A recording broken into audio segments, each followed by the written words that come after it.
And Washington is on heightened alert this morning on two fronts. The White House says hackers broke into its computer network, and concerns about terror are leading to tighter security at federal buildings nationwide. CBS News national security analyst Juan Zarate served under President George W. Bush. He's in Washington. Juan, good morning. Good morning. This is a pretty broad policy. I mean, we heard the Secretary of Homeland Security say there's no specific threat. So why this heightened security?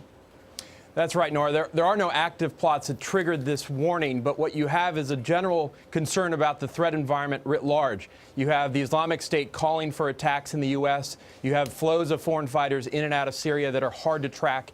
You have the Canada attacks and, of course, the Hatchet attack in New York that we witnessed, and a broader concern that you may have copycats or lone wolves that are inspired to attack, in particular, federal buildings. That's why you've had this announcement.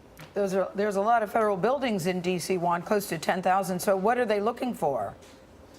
Gail, these are federal buildings, not just in Washington, but around the country. And so what authorities are going to be looking for are any intelligence threads or threats pointing to an active plot. They're going to be looking at suspect individuals who may present a risk. And certainly at the sites, they're going to be looking for anomalous or suspect behavior. They're going to vary their security as well to try to throw people off if they are, in fact, trying to target federal buildings. Well, I also want to ask you about this suspicious cyber activity at the White House that we heard about yesterday. I know it's an unclassified network, but how concerned are officials? Well, I think, Jeff, officials are concerned in general, not because of the particulars of this attack. It doesn't appear to be that disruptive. And certainly, as you said, this is an intrusion on an unclassified system. That said, you've seen an increase of aggressive and intrusive attacks coming out of Russia in particular, especially in recent weeks. The attack on the J.P. Morgan bank accounts coming out of Russia.